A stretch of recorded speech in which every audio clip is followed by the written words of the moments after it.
Hello everyone, welcome back to my channel, and here I am with you with another unit of your paper 1 UGC NET, which is unit 4 communication. Okay, so we'll start with communication. First of all what is communication, आप सबको पता है, किसी के भी साथ में बात करना। आप इंटरेक्ट करते हैं लोगों से, आप किसी भी तरह से बात कर सकते हैं। आपने लेटर लिखा, ओरली बात कर रहे हैं, ओके, रिटन है अगर, या फिर आप इशारों के थ्रू बात कर रहे हैं, तो everything is about communication. Okay, like हर तरह से आप बात कर रहे हैं, अपने विचारों को व्यक्त करना, बेसिकली अपनी जो भी चीज़ें हैं किसी तक पहुंचाना, समझाना, किसी भी डिफरेंट मेथड के थ्रू, उसको हम कम्युनिकेशन कहेंगे। तो what are the characteristics of communication. अब कम्युनिकेशन है तो फिर वो कैसा होना चाहिए।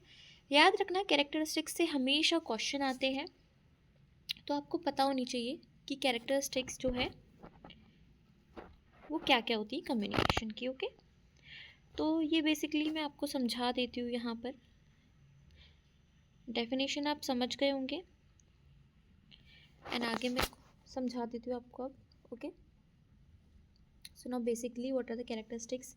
एक तो कंटिन्यूस होता है कम्युनिकेशन हमेशा, लाइक आप बात कर रहे हो, मैं आपसे बात कर रही हूँ, देन आप अपने रिस्पॉन्सेज दोगे, तो एक लूप में प्रोसेस चलता रहेगा हमेशा। सिम्बॉलिक भी होता है, मैं सिम्बल्स के थ्रू भी आपसे बात कर सकती हूँ, लाइक आपको मैं इशारे दे रही हूँ या फिर क्वेश्चन मार्क, एक्सक्लेमेशन मार्क, उसके थ्रू भी हम समझ जाते हैं कि अच्छा क्वेश्चन पूछा है या एक्सप्रेशन जनरेट किया हुआ है अपना।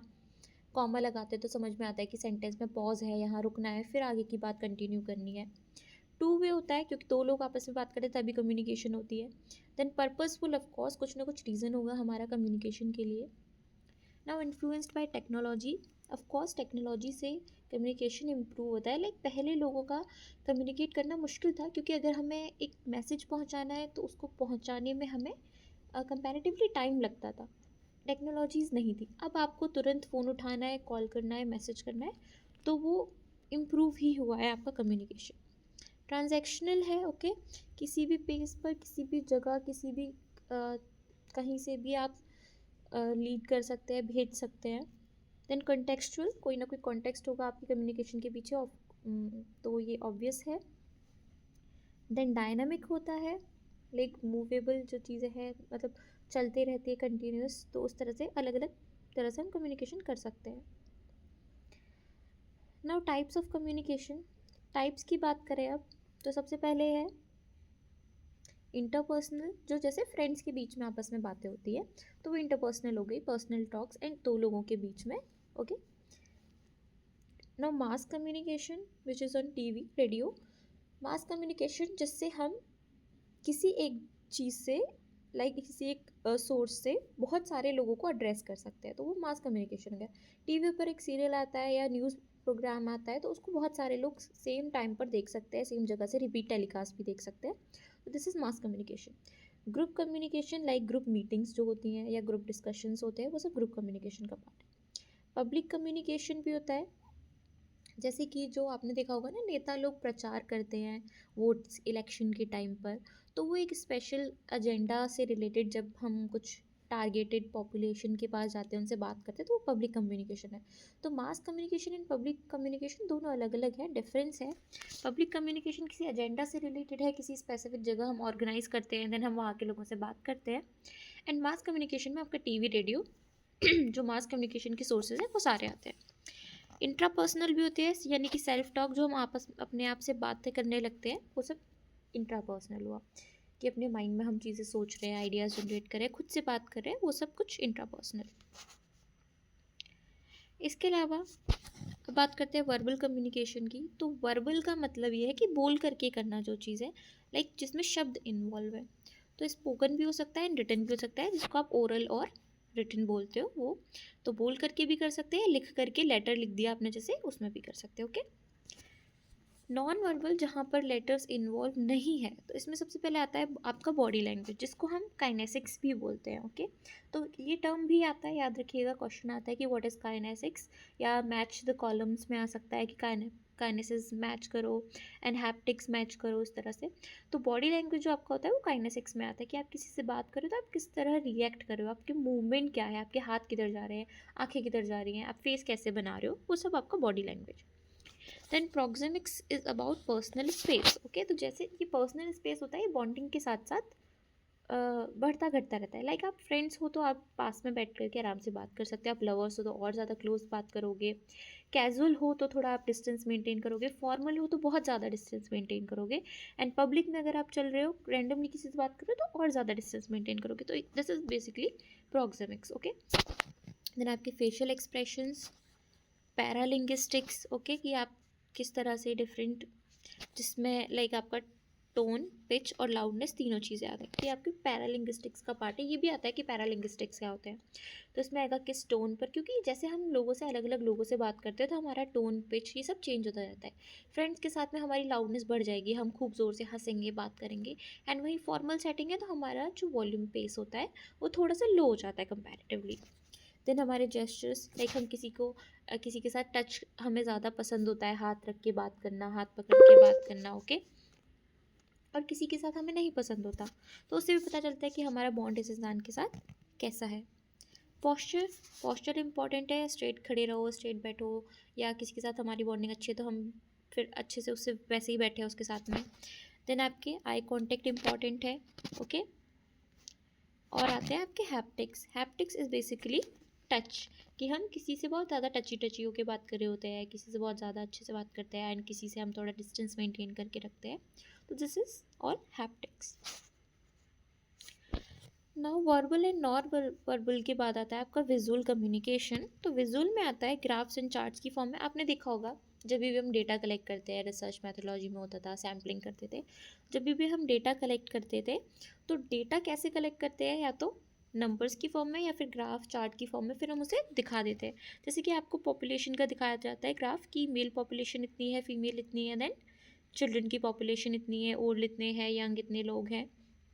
तो उसको हम ऐसे दिखाएंगे इस फॉर्म में कि किसी लैंड पर एग्रीकल्चर हो रहा है, वहाँ पर मिक्स क्रॉपिंग हो रही है, तो पोटैटो इतने पोर्शन में उगा रहे हैं, देन पल्सेस इतने पोर्शन में उगा रहे हैं, तो वो पाई चार्ट की फॉर्म में दिखा देते हैं। डिफरेंट डायग्राम्स के थ्रू, आपको मशीन के डायग्राम दिए होते हैं जिससे आपको पता चलता है कि अच्छा मशीन में ये पार्ट्स होते हैं, तो वो विजुअल प्रेजेंटेशन हो गया उसका। इन्फोग्राफिक्स भी होते हैं कि लाइक ग्राफ्स के थ्रू, ग्राफिकल पिक्चर्स के थ्रू या ग्राफिकल एब्स्ट्रैक्ट डाल देते हैं उसके थ्रू इन्फॉर्मेशन। जो लोग पीएचडी कर रहे हैं ऑलरेडी, एंड या फिर जिन लोगों ने मास्टर्स भी किया होगा, तो हम एक पेपर पब्लिश करते हैं जब भी अपना, तो उसमें भी होता है कि हम ग्राफिकल एब्स्ट्रैक्ट डाल देते हैं कि लाइक पिक्चर की फॉर्म में अपने एब्स्ट्रैक्ट को लिख देना, उसको एक फॉर्म में पूरे प्रोसेस को, पूरा मैथोलॉजी को शो करना। Now written communication. Written communication भी दो टाइप का होता है, फॉर्मल एंड इनफॉर्मल। ओके, तो जब फॉर्मल की बात करोगे तो आपको समझ में आएगा, जैसे आप स्कूल में लेटर लिखना सीखते थे, आर्टिकल लिखना सीखते थे, तो those are formal ways of written communication. ठीक है, आपको कोई लेटर ऑफिशियल मेथड के लिए लिखना है कि लीव लेनी है आपको, या फिर आपको कोई ऑर्डर परचेज के लिए आपको लिस्ट देनी हुई है, तो वहाँ पर आप फॉर्मल यूज़ करोगे। इनफॉर्मल नॉर्मली अपने फ्रेंड्स को लिखना, तो वो इनफॉर्मल में आ गया आपका। याद होगा आप लिखते थे, मेरा प्रिय मित्र तुम कैसे हो, आशा करता हूँ ठीक हो, वगैरह। इसके बाद आता है digital communication. Digital communication is basically जो आप डिजिटल मेथड्स के थ्रू करेंगे, आपके मोबाइल फ़ोन्स के थ्रू, कंप्यूटर के थ्रू। ठीक है, तो जिसमें जैसे सोशल मीडिया आप लोग सब यूज़ करते होंगे, Instagram, Facebook, WhatsApp. Okay, instant messaging apps like आपका व्हाट्सएप एंड फेसबुक, इंस्टाग्राम, ये सब इंस्टेंट मैसेजिंग ऐप्स है। एंड ईमेल के थ्रू भी करते हैं, बट ईमेल मोस्टली लोग फॉर्मल एक कम्युनिकेशन के लिए यूज़ करते हैं, एंड अपने पर्सनल जो भी उनके मेल्स शेयर करने होते हैं, लाइक आपके डॉक्यूमेंट्स रखने हैं, शेयर करने हैं, उसके लिए यूज़ करते हैं। तो ये कम्युनिकेशन मेथड हमने पढ़े, डिफरेंट कम्युनिकेशन जो भी हमने पढ़ा, तो इसको इफ़ेक्टिव कैसे बनाएं, इफ़ेक्टिव कम्युनिकेशन की क्या कैरेक्टरिस्टिक्स है, अब इसके अकॉर्डिंग कि कैसे ये इफ़ेक्टिव बनेगा। तो सबसे पहले क्लैरिटी होनी चाहिए कि आप क्या मैसेज देना चाहते हैं, वो हमेशा क्लियर हो। एक्टिव लिसनिंग हो, उसके अलावा ये नहीं कि अपना मैसेज दे दिया, सामने वाले की बात ही नहीं सुनी आपने। अगर आप अटेंटिवली सामने वाले की बात नहीं सुनेंगे, आप अच्छे से ध्यान नहीं दे रहे हैं, तो आप कॉन्टेक्स्ट मिस कर देंगे कम्युनिकेशन का, एंड देन फिर कम्युनिकेशन इफेक्टिव नहीं हो पाएगी। एम्पैथी होनी चाहिए, लाइक आपको होना चाहिए कि आप जो भी किसी से बात कर रहे हैं, समझ रहे हैं, देन आप अटैच कर पा रहे हैं उससे, समझ पा रहे हैं उसकी बात को। ओपन माइंडेडनेस होनी चाहिए, ऑफ कोर्स ओपनली आप समझें बात को। ओके, ओपन माइंडेडनेस की लाइक आप हर किसी के बात को, हर किसी के विचारों को समझ पाए।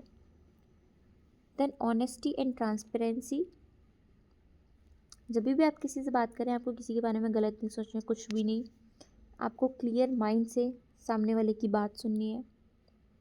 अडेप्टेबिलिटी होनी चाहिए आपके अंदर कि आप हर किसी के विचार को अडेप्ट कर पाए, ये नहीं कि आप बस अपनी अपनी बात कर रहे हैं, सामने वाले की भी बात आपको समझनी है, उसको कुछ ना कुछ उससे भी आपको क्योंकि सीखने को मिलेगा। देन रिस्पेक्टफुलनेस, ऑब्वियसली हर किसी का अपना एक व्यू होता है, तो आपको हर किसी के व्यूज़ को रिस्पेक्ट करना आना चाहिए, तभी आपका कम्युनिकेशन अच्छा हो सकता है। अगर आप दूसरे को रिस्पेक्ट नहीं देंगे तो देन ऐसा होगा कि फिर वो दोबारा आपसे बात करना प्रेफर नहीं करेगा। और मुझे ऐसा लगता है पर्सनली कि जब भी आपको एक इफ़ेक्टिव कम्युनिकेशन करना है या आपको इस टाइम अभी एग्जिस्ट करना है तो आपको सोशलाइज करना आना चाहिए अच्छे से। इसके अलावा कुछ अदर टाइप के जो कम्युनिकेशन हम कह सकते हैं वो होता है आपका इंटरकल्चरल एंड इंट्राकल्चरल।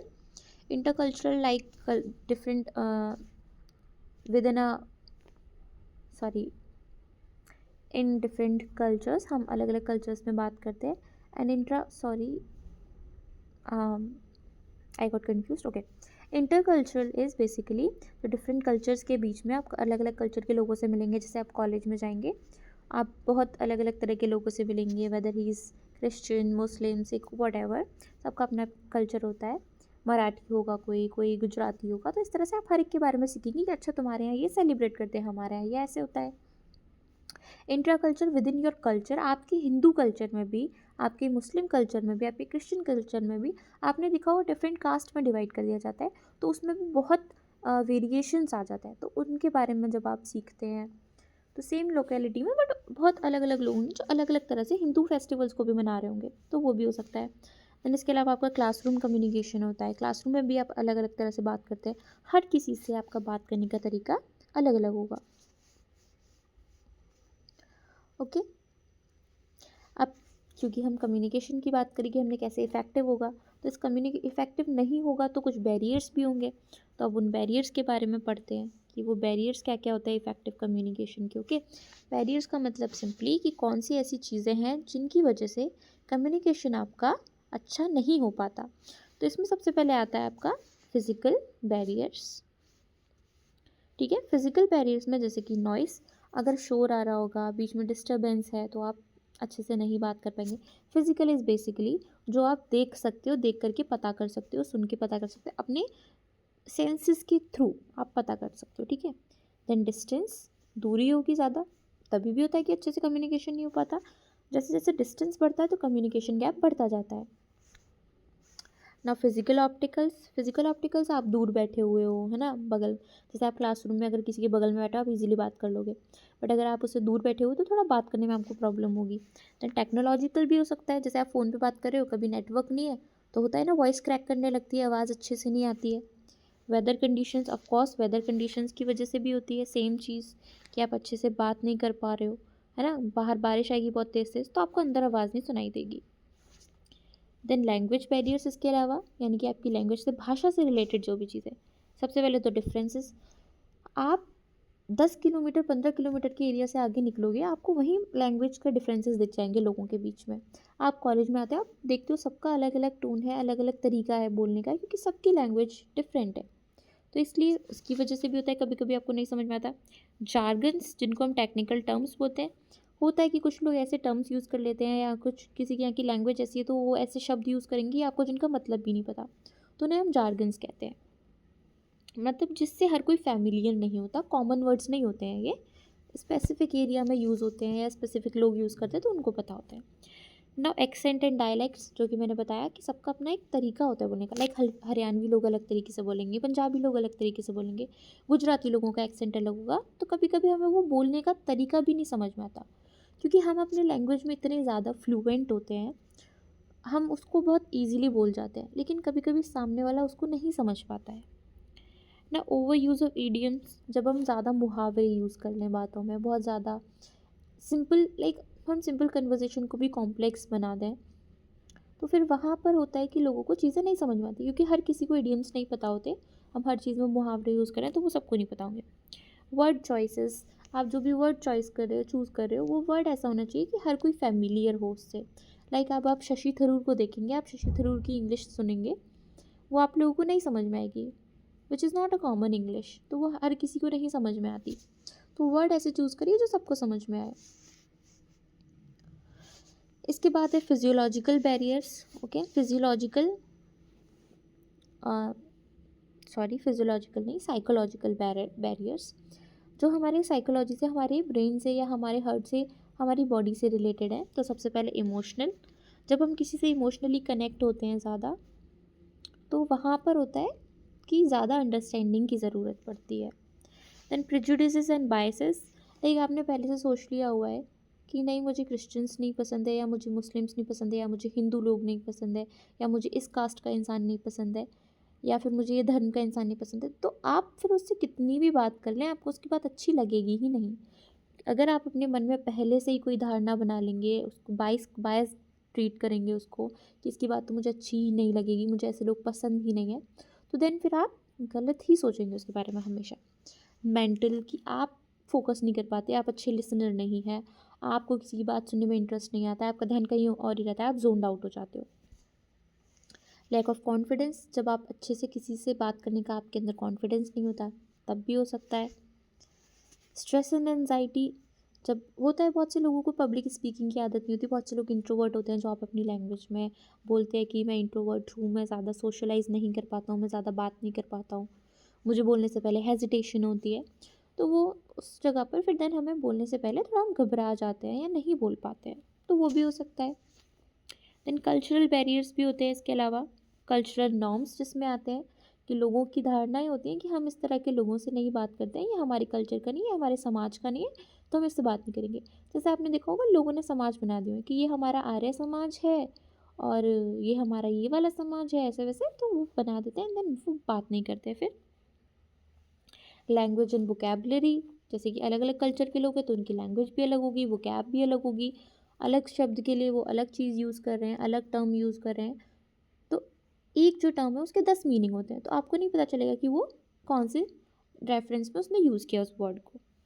टाइम परसेप्शंस, बहुत से लोग होते हैं कि सबका अपना अलग अलग होता है कि इस वक्त नहीं, हम किसी के साथ बैठते नहीं है, इस वक्त हमारा खाने का टाइम है, इस वक्त हमें ये करना होता है, वो करना होता है, तो वो सबके अपने अलग परसेप्शंस है। हाई एंड लो कंटेंट, बहुत से लोग होते हैं जिनको बातों को ज़्यादा लाइक बढ़ा चढ़ा करके बताना अच्छा लगता है, बहुत से लोग होते हैं जो एक शब्द में बात ख़त्म कर देते हैं, तो उसकी वजह से भी हो सकता है।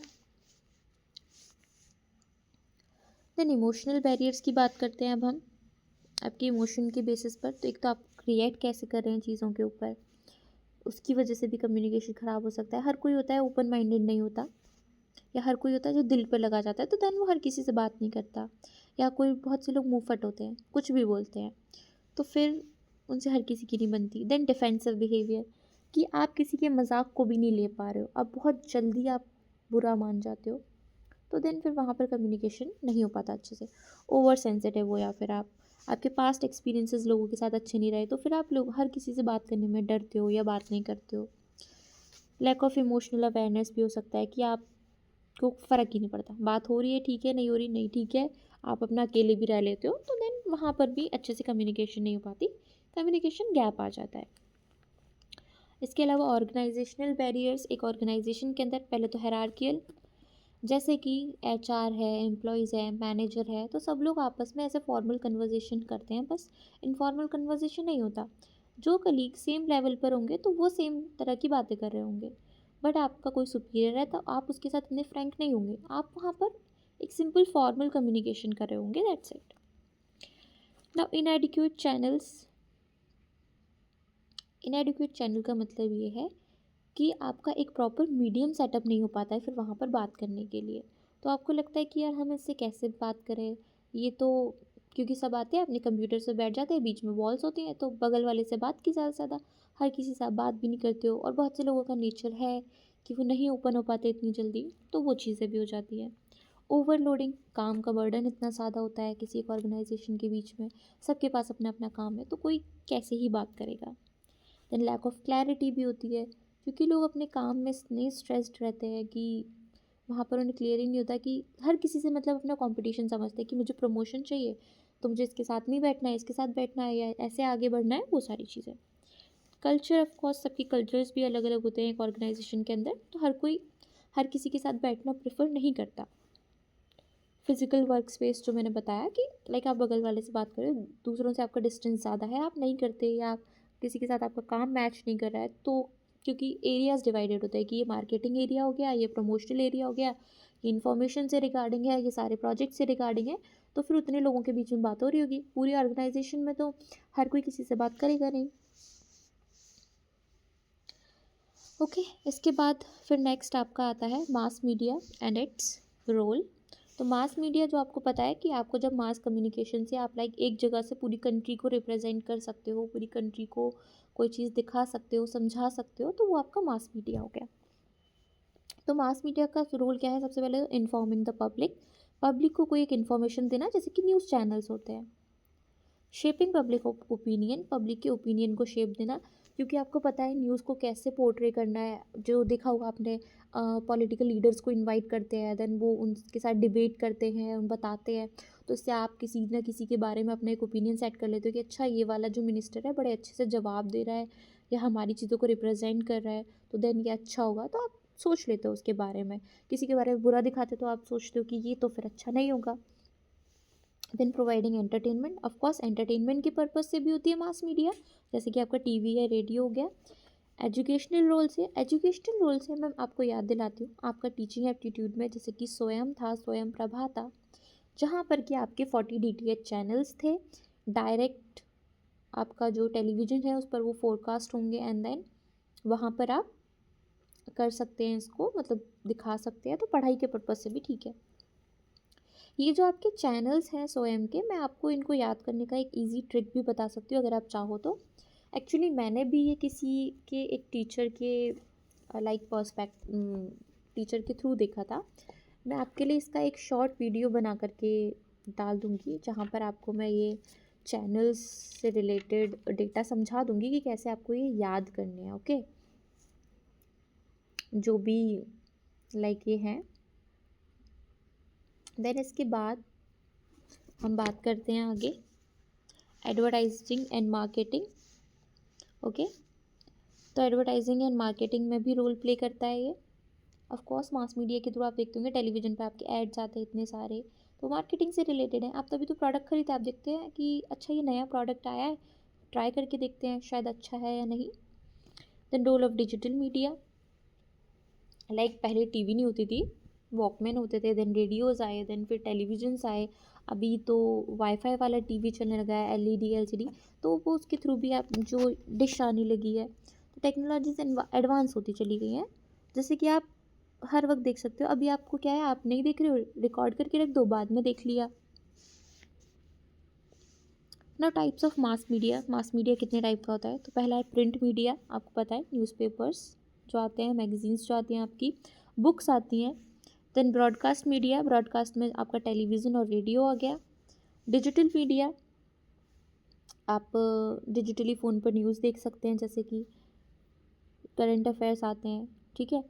देन आउटडोर मीडिया, आपने देखा होगा आप घर से बाहर निकलते हैं, बैनर्स लगे होते हैं, पैम्पलेट्स लगे हुए होते हैं, जिस पर आपको एडवर्टीज़मेंट देखने को मिलते हैं। न्यू मीडिया मतलब कि न्यूज़ वगैरह हो गया, न्यूज़ मीडिया न्यू मीडिया में आ गया, या फिर various sources of media.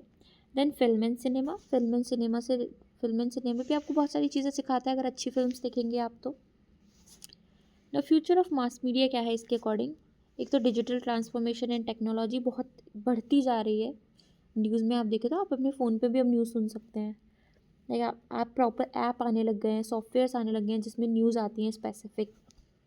Artificial intelligence, आपने सुना होगा कि अभी जैसे ह्यूमंस की एफिशिएंसी कम है, तो बहुत से लोग सोच रहे हैं कि हम रोबोट्स को बिठा देते हैं सेटअप में, एंड देन रोबोट जो है वो सामने स्क्रीन से न्यूज़ को रीड करता जाएगा जल्दी जल्दी, या फिर आपको 3D फॉर्म में वो न्यूज़ दिखाएं। Then virtual reality and augmented reality भी है, कि जो भी चीज़ें हैं उनको आपको वर्चुअली दिखाया जाए, ठीक है, 3D में 2D में दिखाया जाए। डेटा ड्रिवन जर्नलिज्म हो, कि एक बार में डेटा पूरा फीड कर दिया गया, देन उसको फिर डायरेक्ट आपको स्क्रीन पर फ्लैश करके दिखा देंगे। ओके, ओके, इसके अलावा पहला था डिजिटल ट्रांसफॉर्मेशन से रिलेटेड, जिसमें आपका आ गया artificial intelligence, virtual reality, AR, augmented reality and data driven journalism. दूसरा है अब इसमें shift towards online and social media platforms. आप ज़्यादातर इन्हीं प्लेटफॉर्म की तरफ पहुंच गए, आप हर काम अब आपके फ़ोन में, लैपटॉप में होते हैं, ठीक है। ऑनलाइन न्यूज़ कंजप्शन, ऑनलाइन आपको न्यूज़ देखने को मिल जाती है। सोशल मीडिया इन्फ्लुएंसर्स, जो आपको आधे से ज़्यादा आपने देखा होगा एडवर्टाइजमेंट प्रमोशन का काम आपके सोशल मीडिया इन्फ्लुएंसर्स करेंगे। आपको किसी भी चीज़ का देखना कि हमें फ़ोन कौन सा ख़रीदना है या फिर हमें कपड़े कौन से ख़रीदने हैं, आप यूट्यूब पर जाते हैं, सर्च करते हैं कि इससे रिलेटेड प्लीज़ रिव्यू दिखाओ, फिर वो रिव्यू दिखाता है, फिर आप उस चीज़ को जो अच्छा होता है उसको ख़रीदते हैं। सिटीजन जर्नलिज्म हो गया है अब आपका, ठीक है।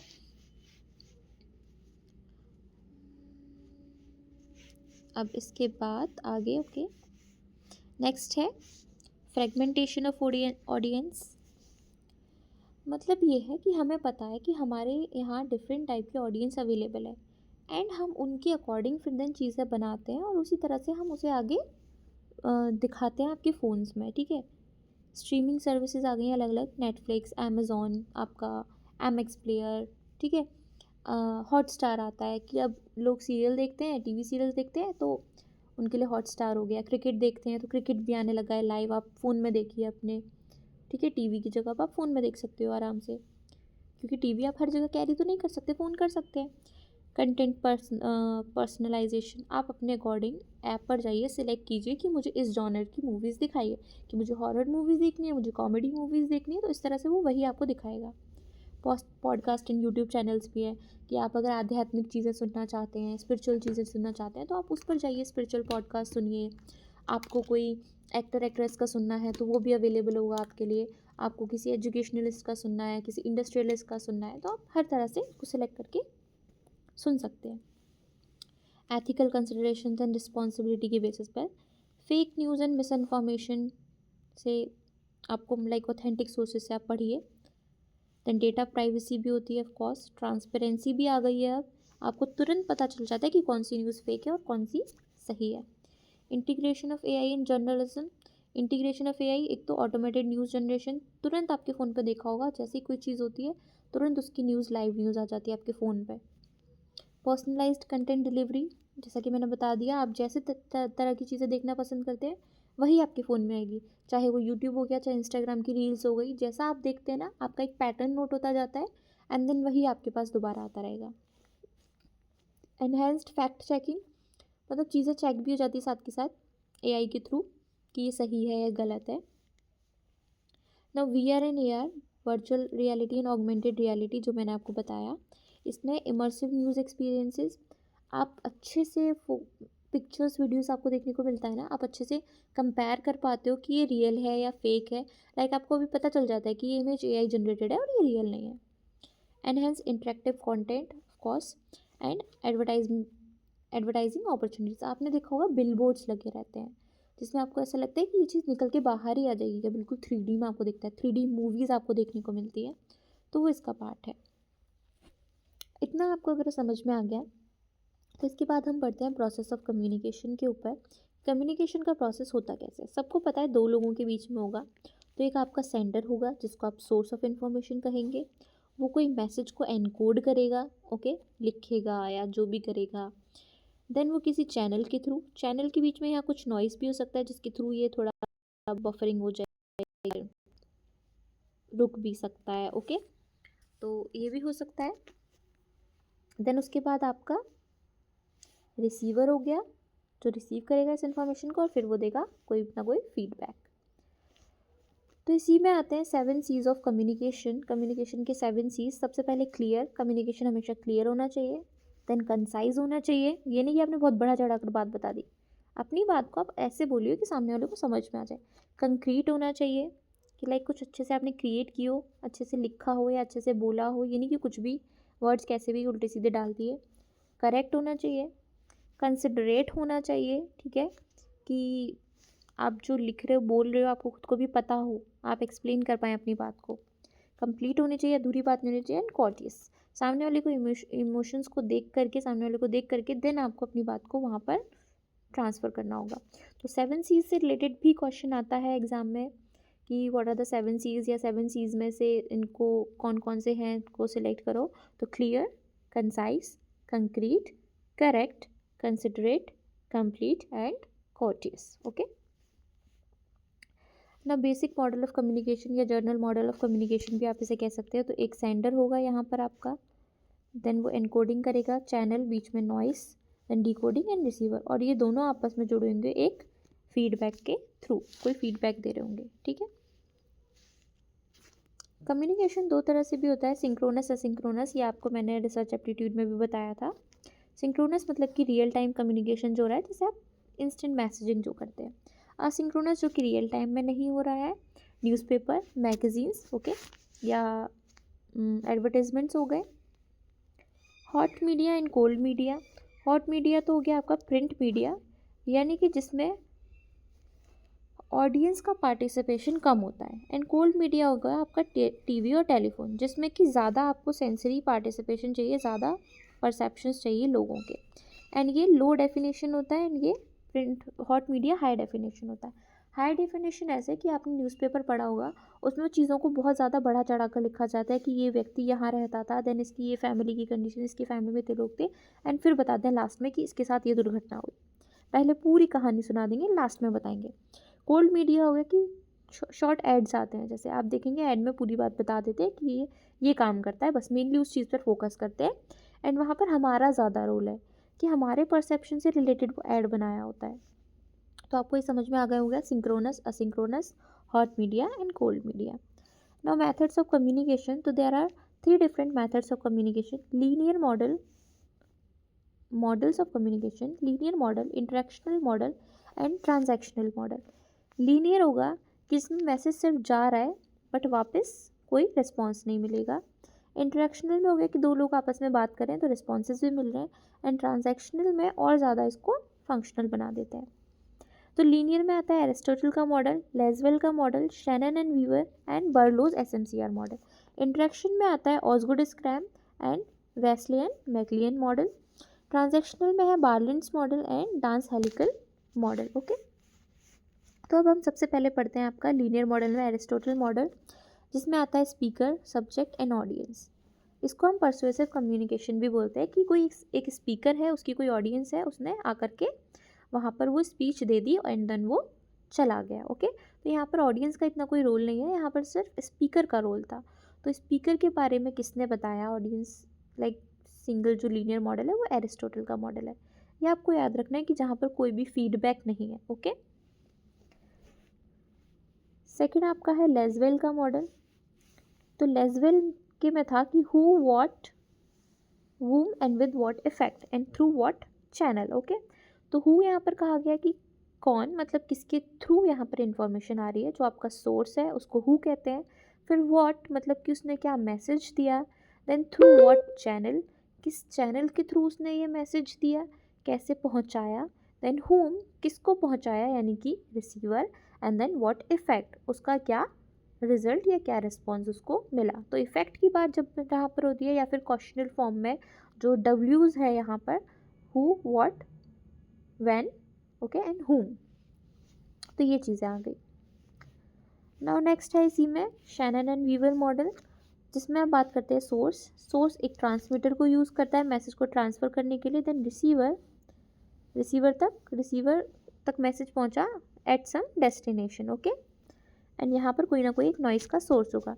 इसको हम मैथमेटिकल मॉडल भी कहते हैं, क्योंकि ये ट्रांसमीटर रिसीवर ये सब आपके फ़ोन में फिटेड होते हैं जैसे, तो वहाँ पे कुछ ना कुछ कैलकुलेशन लगी कि इतनी रेस को ऐसे हमें अब्जॉर्ब करना है, देन ऐसे ट्रांसफ़र करना है, तो इसलिए हम इसको मैथमेटिकल मॉडल भी बोलते हैं। तो जहाँ पर ट्रांसमीटर एंड रिसीवर की बात की गई है तो वो आपका शैनन एंड वीवर मॉडल होगा।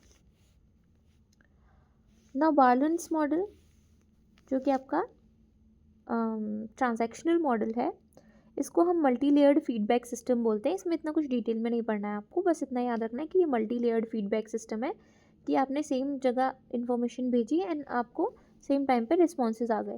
लाइक आपने कोई क्वेश्चनेयर फिल करवाया, आपने कोई गूगल फॉर्म सेंड किया, तो उसके थ्रू आपको इन्फॉर्मेशन एक ही टाइम पर मिल सकती है। तो ये मल्टी फीडबैक हो गया। ऑसगुड एंड स्क्रैम का मॉडल, इसके बाद ये एक तरह से इंटरेक्शनल मॉडल है कि जो आपका एक एनकोडर है वही डिकोडर का भी काम कर रहा है, एंड डिकोडर जो है वो एनकोडर का भी काम करेगा।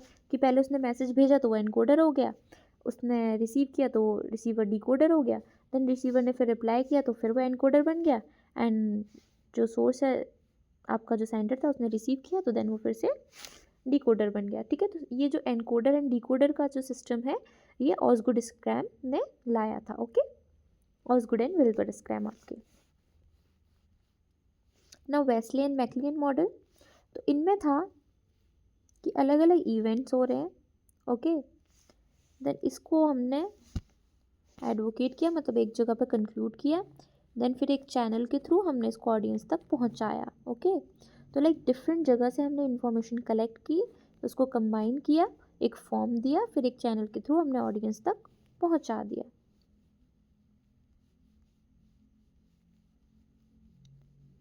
ओके, एंड में इसमें कुछ जो नहीं है वो मैं आपको समझा देती हूँ, लाइक जो इसमें लिखे हुए नहीं है कि उसमें क्या क्या होता है। एरिस्टोटल आपका हो गया, लेसवेल हो गया, शैनन एंड वीवर हो गया। नाउ बर्लोज एसएमसीआर मॉडल की मैं बात करूँ तो इसका मतलब ये है कि जो बर्लोज है उन्होंने एसएमसीआर मॉडल दिया था कि एक सेंडर होगा, एक मैसेज होगा, चैनल होगा एंड रिसीवर होगा। तो इसको हम सिंपली इस तरह से जान सकते हैं कि sender, message, channel and receiver, and इनकी कुछ ना कुछ एक कैरेक्टरिस्टिक्स फंक्शंस होते हैं कि लाइक सेंडर ये काम कर रहा होगा कि मैसेज बना रहा होगा, उसकी कम्युनिकेशन स्किल्स अच्छी होनी चाहिए, अच्छे से उसको फॉर्म देना आना चाहिए मैसेज को, एंड मैसेज की बात करें तो क्लियर होना चाहिए, कंसाइज होना चाहिए, करेक्ट होना चाहिए जो आपकी कम्युनिकेशन की थी। ओके, प्रिसाइज होना चाहिए। चैनल में नॉइज़ कम से कम होना चाहिए, एक अच्छा चैनल होना चाहिए। देन रिसीवर को मैसेज को इनकोड करना आना चाहिए, कम्युनिकेशन स्किल्स उसके अच्छे होने चाहिए, इस तरह से। वेस्ली एंड मैकलिन हो गया। ओके, डांस हेलिकल मॉडल, अब पार्लेंट्स भी हो गया। डांस हेलिकल मॉडल होता है कि स्पाइरल मॉडल, कि एक छोटे सोर्स से चली इन्फॉर्मेशन और पूरे में फैल गई। आप किसी की चुगली करते हैं जैसे कि, एंड वो पूरे में फैल जाती है, फिर आपको पता चलता है कि, अब फिर वो इंसान बोलेगा कि मैंने तो सिर्फ तुम्हें बताया था, तुमने कहा मैंने भी अपने बेस्ट फ्रेंड को बताया, आपके बेस्ट फ्रेंड ने अपने बेस्ट फ्रेंड को बताया, देन ऐसे करते करते आपने पूरे में उस बात को फैला दिया। तो this is a dance helical और स्फेरिकल मॉडल। ओके, मुझे लगता है अब मैंने पूरा कंप्लीट कर दिया हुआ है यूनिट कम्युनिकेशन को। अगर आपको इसमें भी लगता है कि कुछ रह गया है या कुछ मैंने टॉपिक नहीं कवर किया है, यू कैन टेल मी, मैं वहाँ पर उसको कंप्लीट करवा दूँगी। ओके, तो this is it for today. Hope you like the session and do not forget to subscribe the channel, and please अपने कमेंट्स एंड रिस्पॉन्सेज ज़रूर शेयर कीजिए मुझे, ताकि मैं और ज़्यादा इम्प्रूवमेंट कर पाऊँ अब इसमें। Thank you so much.